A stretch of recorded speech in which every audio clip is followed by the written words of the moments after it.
كتابه العزيز إنا أنزلناه في ليلة القدر وما أدراك ما ليلة القدر ليلة القدر خير من ألف شهر تنزل الملائكة والروح فيها بإذن ربهم من كل أمر سلام هي حتى مطلع الفجر.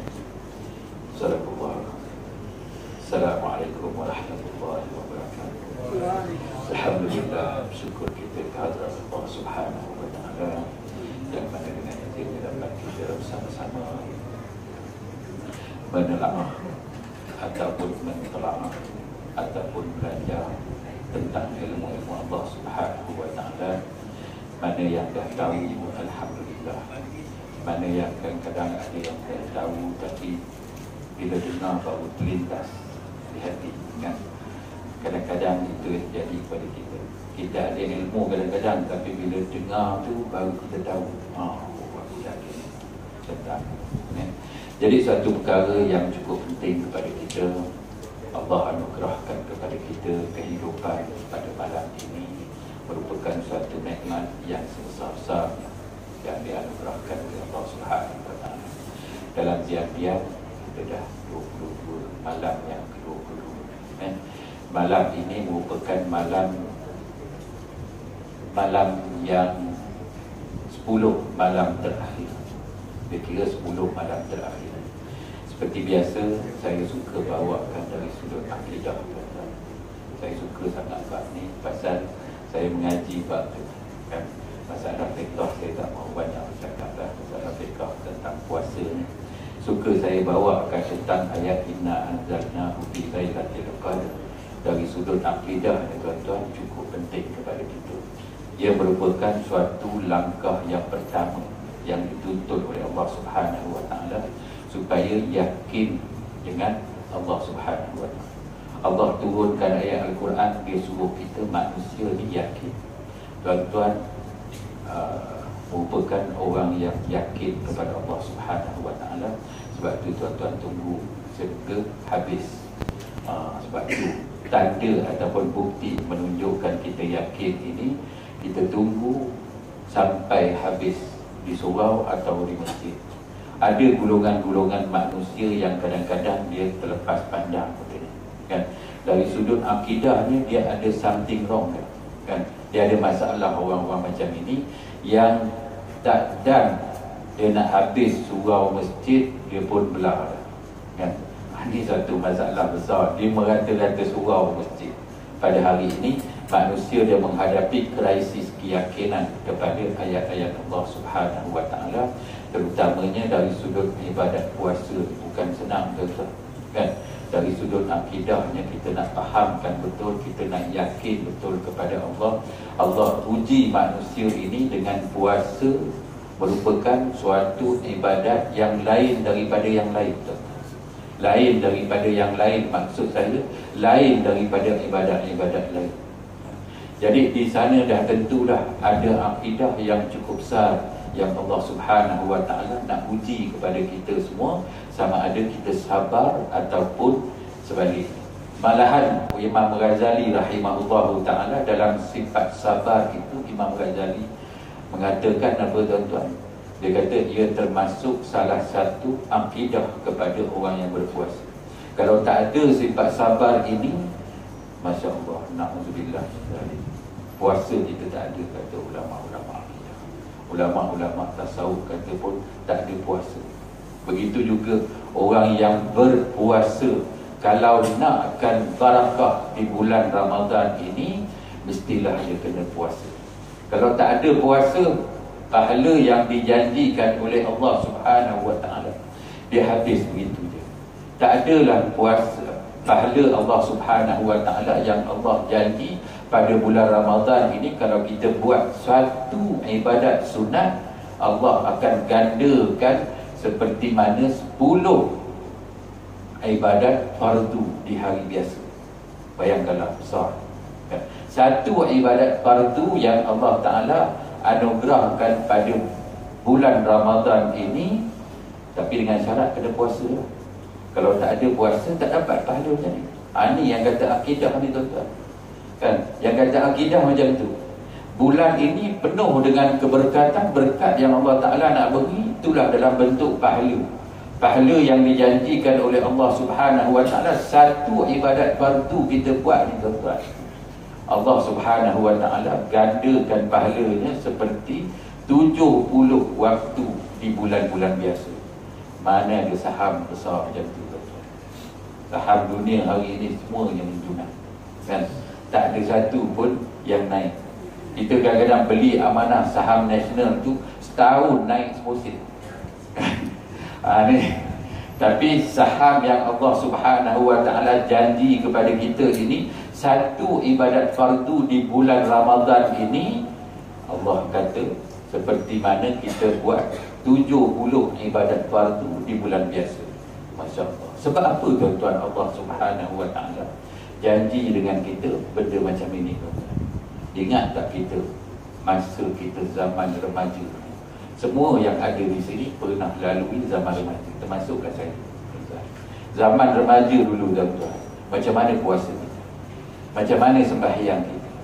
Kadang-kadang sembahyang waktu 5 waktu itu mungkin imam muda tu tak kot, dia muda dia tu kalau ada setengah sebahagian daripada kita yang ibadat fardu dia tu tuan-tuan, kadang-kadang orang tua kena jerit 10 kali nak sembahyang, kan?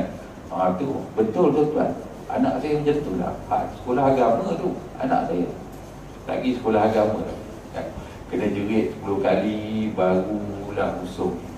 Kadang-kadang nak bangun sahur tu tuan-tuan, bangun sahur landing berapa tempat, kan? Dia landing tepi almari, landing tepi katil, kan? Landing kat pintu bilik air lagi, kan? Baru dah masuk 5 kali jerit baru masuk muka, kan? Tu sifat kita masa zaman remaja.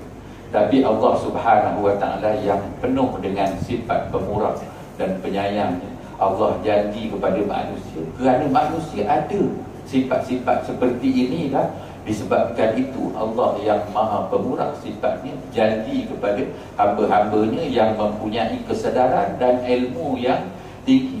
Bila kita faham bulan Ramadan ni, nak tahu, nak faham tu bila tuan-tuan? Kalau orang yang tak mengaji lah masa kecil-kecil tu, imam muda kita dia mengaji masa muda, berarti kesedaran dia tinggi, kan?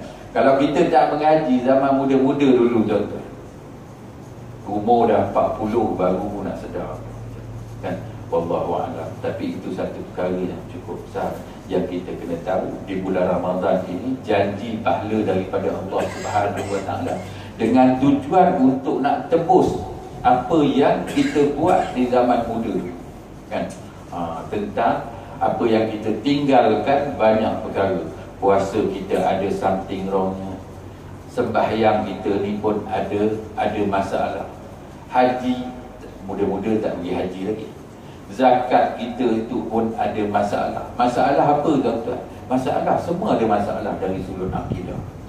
Puasa ada dari sudut akidahnya apa, sembahyang ada dari sudut akidahnya apa.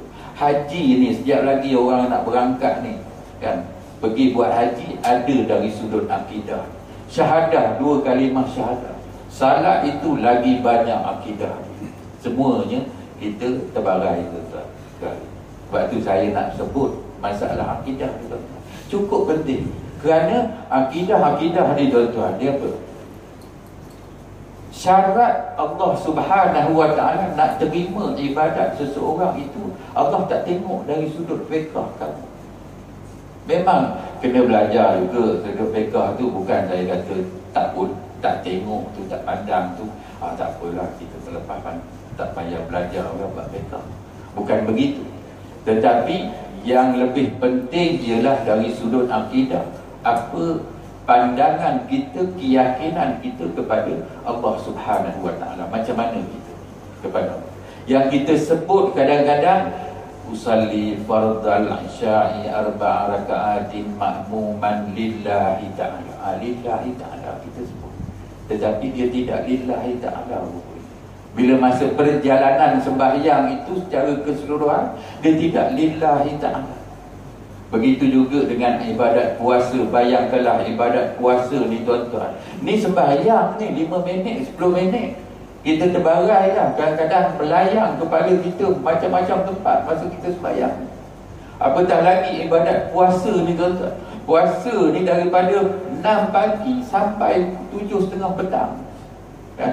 Kita nak lalui tu masa tu begitu lama tuan-tuan. Dalam fatrah tu apa yang berlaku kepada kita tuan-tuan? Ni bukan mudah nak jaga tuan-tuan. Kalau orang yang tidak mengutamakan akidah dan apa-apa yang dituntut dalam masa kita menjalani ibadat puasa. Kalau kita terlepas pandang, itu kalau kita terlupa itu tak apa, dimaafkan. Ada 3 golongan yang maknanya Allah Subhanahu Wa Taala menutup kesalahan. Salah satunya ialah orang yang lupa. Orang lupa ni Allah Taala maknanya buat tak pandang dia sebab dia terlupa. Memang sifat manusia dia begitu. Dia terlupa ni memang biasa. Bukannya orang Melayu je dia mudah lupa. Semua bangsa tu, semua bangsa dia mudah lupa. Sebab tu Allah Subhanahu Wa Taala, Nabi SAW sendiri dia beritahu, dia kata apa? Orang yang lupa ini dimaafkan. Sampai ke dalam Al-Quran pun Allah Ta'ala sebut orang yang lupa ini dimaafkan oleh aku. Tapi dengan syarat betul-betul lupa lah. Jangan buat-buat lupa. Hatta dalam ibadat puasa itu sendiri, kalau kita makan tengah hari itu lantak dah 2 pinggan tuan-tuan. Kan? Tapi kita terlupa. Bila terlupa je dimaafkan oleh Allah Subhanahu Wa Taala. Maknanya terus kena puasa tuan-tuan. Kan? Dia begitu. Syarat lupa. Jangan sengaja dilupa. Jadi apa yang saya nak sampaikan ialah mengenai malam ini kebetulan 10 malam terakhir. Satu bentuk keyakinan yang perlu kita letak dalam bentuk akidah, dalam pemahaman kita ialah tentang awwaluhu rahmah wa awsatuhu maghfirah wa akhiruhu itqun minan nar. Jangan kita ambil hak belakang dulu. Wa akhiruhu itqun minan nar. Awwaluhu rahmah wa awsatuhu maghfirah wa akhiruhu itqun minan nar, kata Allah. Ni yang akhir ni. Kita pun kita kata ambil yang akhir je sudahlah Ustaz. Kan? Salah dari sudut ni. Kalau siapa yang daripada awal, sebab masalah ni saya dah beritahu sebelum kita puasa ni. Lepas tu siapa yang tak datang kuliah maghrib habis tak tahu. Kan? Awaluhur rahmah, dia akidah. Kasih sayang Allah Subhanahu Wa Taala. Wa awsatuhu maghfirah. Bila dapat kasih sayang Allah Subhanahu Wa Taala baru dapat maghfirah. Kan? Masa kan nak dapat maghfirah kalau kita tak dapat, kita tak tackle Allah Subhanahu Wa Taala macam kita orang tackle makwa dia. Kan? Tak beri duit dulu, tak belanja makan, mana makwa dia nak percaya? Di sini bukan saya nak samakan manusia dengan sifat Allah Subhanahu Wa Taala, tapi prosedur kita hidup itu, dia perjalanan kita hidup tu begitu. Kan? Setiap siapa sahaja begitu. Anak kita ada anak, kita bapa. Kita sayang kepada anak kita tuan-tuan. Kalau anak nak ambil hati ayah dia, nak tunggu ayah nak anak dia ambil hati dia, ayah kena ambil hati dulu.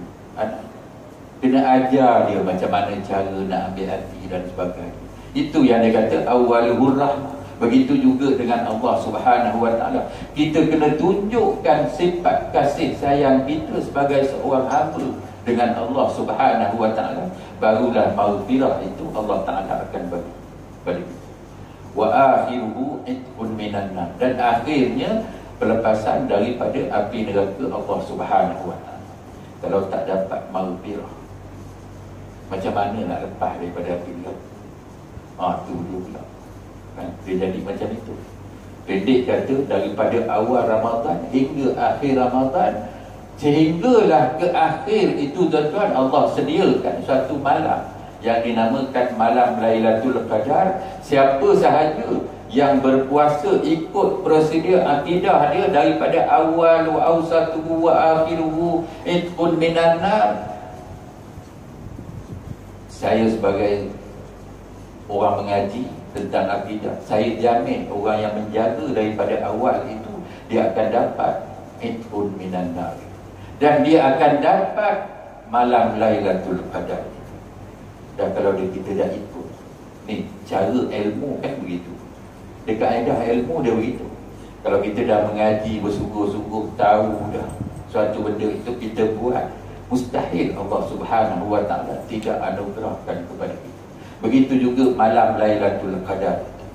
Malam Lailatul Qadar ini yang disebut oleh Allah, Lailatul Qadri khairum min alfi syahr, tanazzalul malaikatu warruhu biha biizni rabbihim min kulli amr.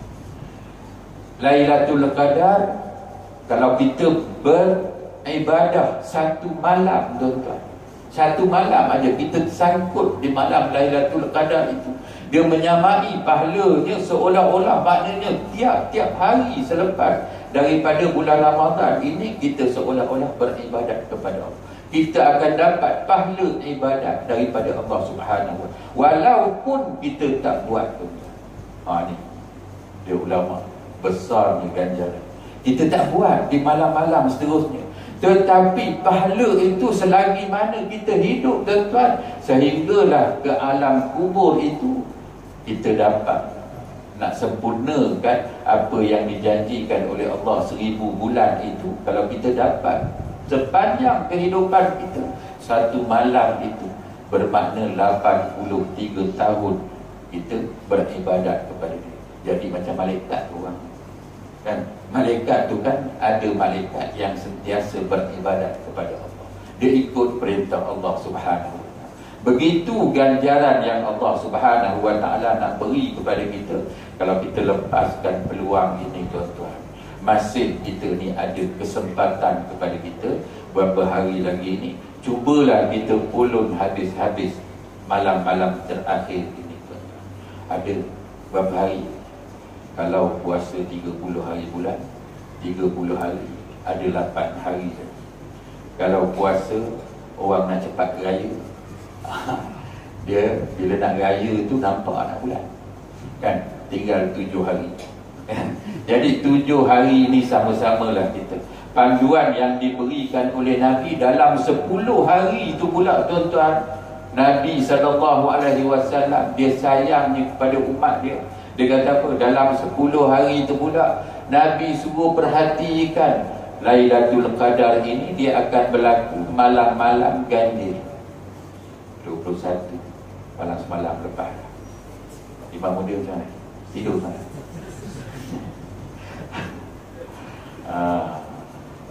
Ni malam 22, malam besok 23.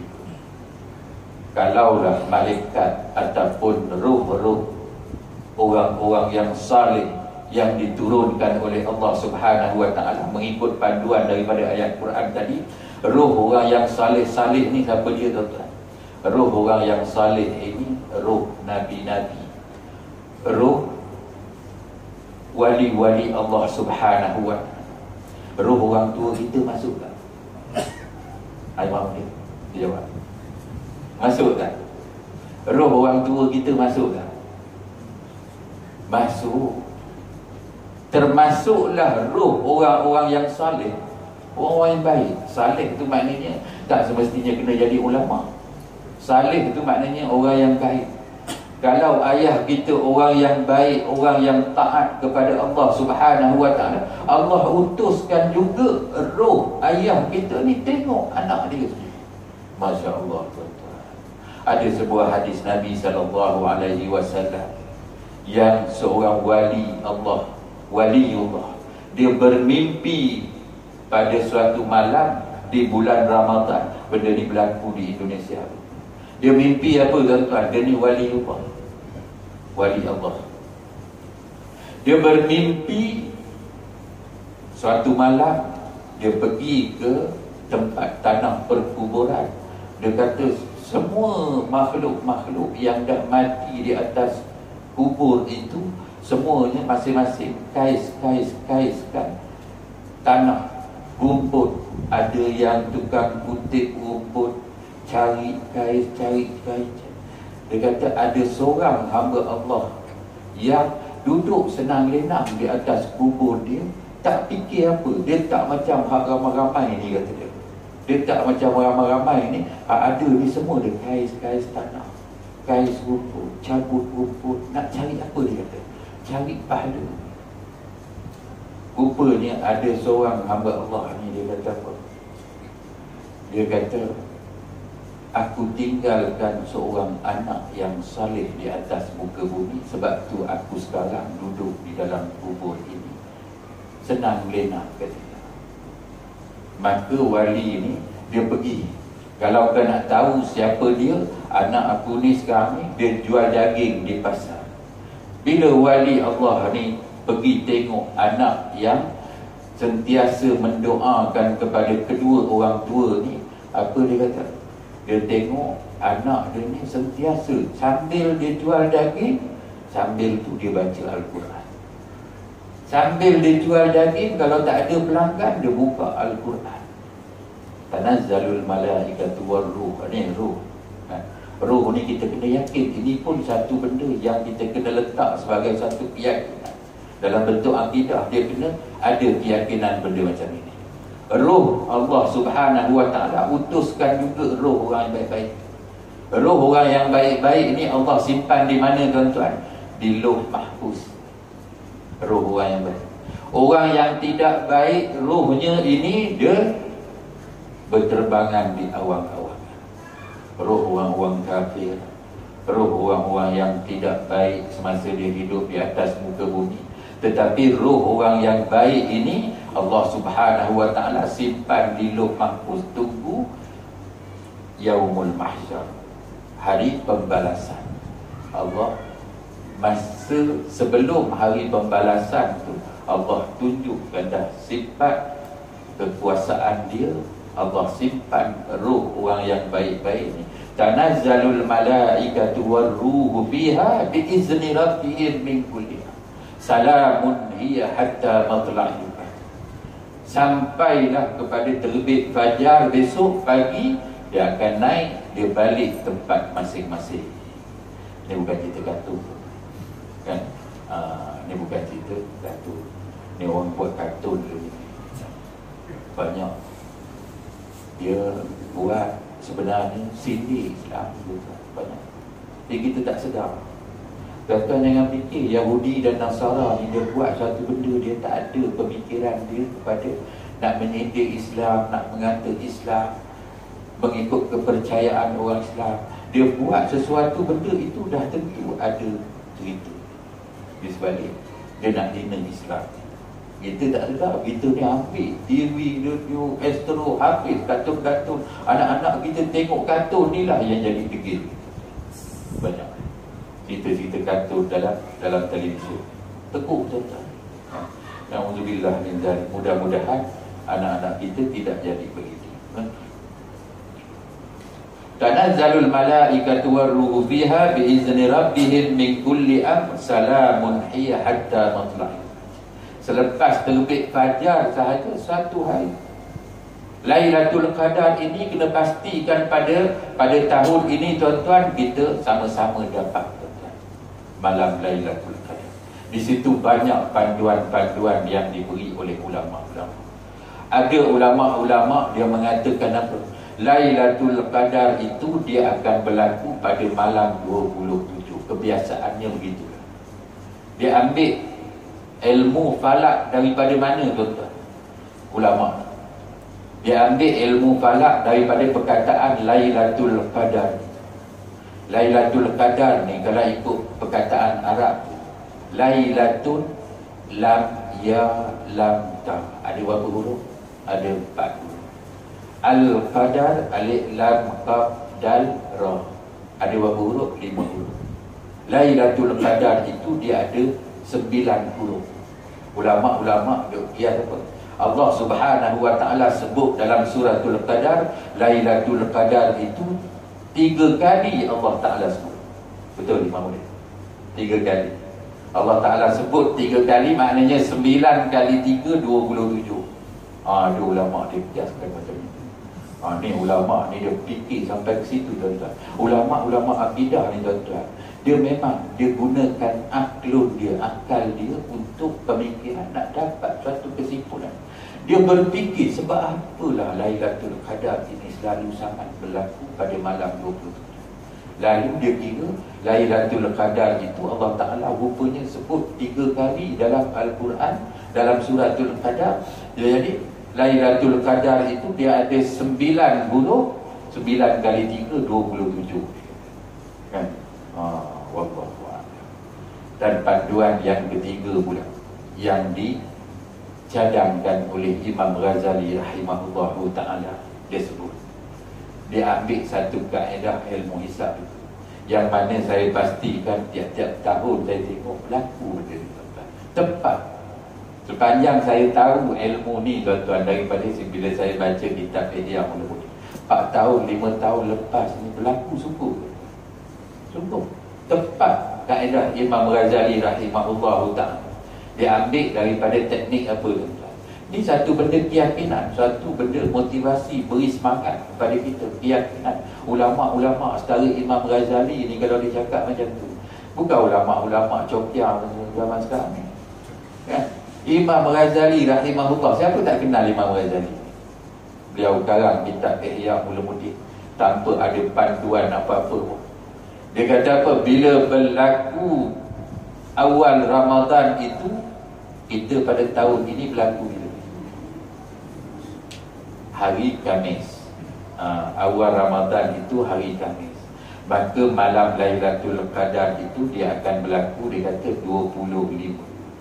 Malam yang ke-25. Pada tahun lepas tu dia tepat. 3-4 tahun lepas tu saya perhati sungguh dia tepat.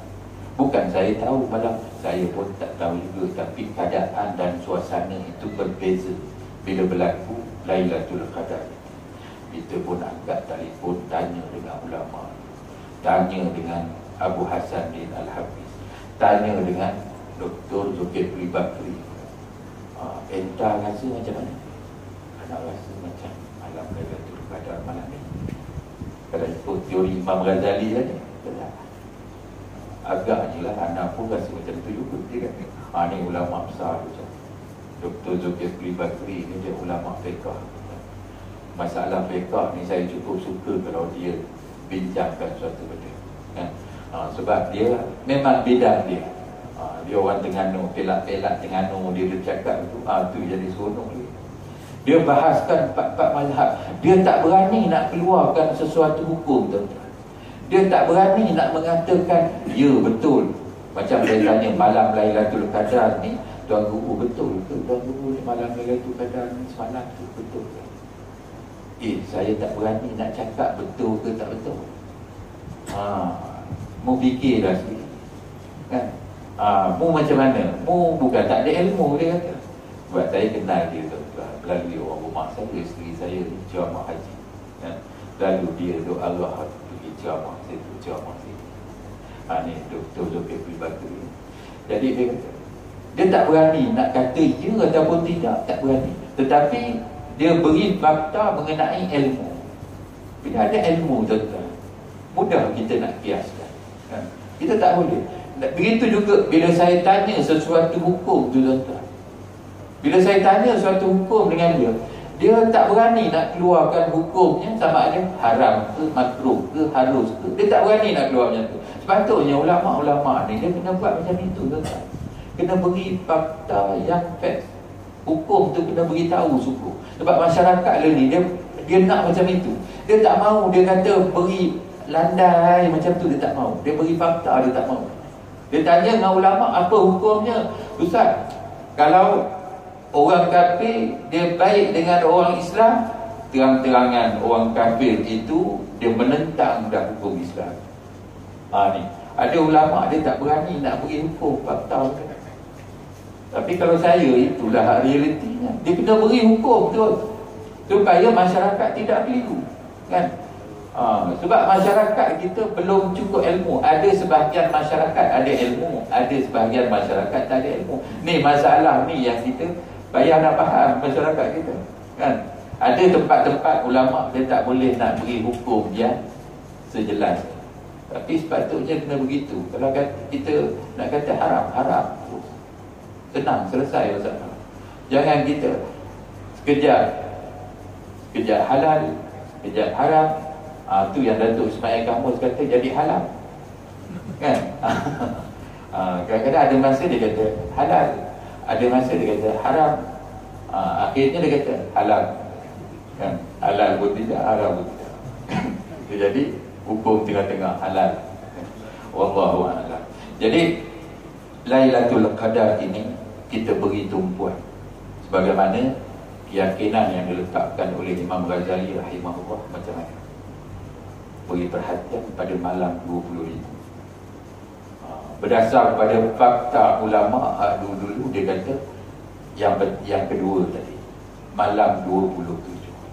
Berdasar kepada fakta hadis Nabi sallallahu alaihi wasallam pula dia suruh ambil malam-malam ganjil. Kalau saya tanya kat saya kata malam ganjil pun tak mau, apa pun tak mau, 10 malam terakhir kena ambil semua. Itu kalau tanya kat saya. Mana tuan-tuan nak ikut? Jangan ikut saya lah, kan? Ambil malam ganjil sebagaimana yang disebut oleh Nabi SAW dalam hadis yang sahih. Tetapi jangan dilupa juga malam genap itu. Macam malam ni malam genap 22, isikan juga. Jangan bila kita sebut ada hadis jelas kata malam 22 ada can, dia kata boleh balas dendam malam semalam, kita tidur sampai pagi esok, kan? Tak boleh juga begitu. Isikan juga malam-malam tersebut dengan segala kebaikan yang ada. Peluang tuan-tuan, manalah tahu, kita nak tahu ke? Kita tahu ke kita akan dapat malam Lailatul Qadar? Tak tahu ke? Kita tak tahu. Panduan daripada hadis Nabi itu kita tak boleh. Nabi sendiri pun tak boleh nak beri jaminan sama ada seorang itu dapat ke tak dapat malam Lailatul Qadar itu. Cuma Nabi beri panduan akan berlaku pada malam-malam ganjil, kan? Jadi kita sebagai manusia yang lemah ni, dia memusing-musing gitu, kan? Benda-benda macam ini kena beri tumpuan. Kita sebagai orang yang lemah, yang kurang ilmu, termasuklah saya sendiri tuan-tuan, berilah perhatian kepada 10 malam terakhir ini. Tiap-tiap malam kita buat biasa. InsyaAllah satu malam itu Allah akan anugerahkan kita. Kalau betullah kita meletakkan daripada hadis Nabi yang Nabi sebut daripada awal tadi, awwaluhur rahmah wa awsatuhu maghfirah wa akhiruhu itqun minan nar, kita akan dianugerahkan oleh Allah Subhanahu wa taala Lailatul Qadar. Jadi sedikit panduan yang kita dapat daripada surah Al-Qadar ini, sama-samalah kita meletakkan diri kita, tanya diri kita sendiri, kan? Tanya diri kita sendiri di mana kita untuk nak merebut malam ini. Macam mana amalan kita semasa muda kita kalau kita tidak beri penekanan kepada malam-malam terakhir. Sahabat-sahabat Nabi bila nak ditinggalkan oleh bulan Ramadan ini, semuanya menangis. Orang zaman sekarang boleh habis Ramadan, kan? Sorak habis Ramadan, sorak, gembira, suka.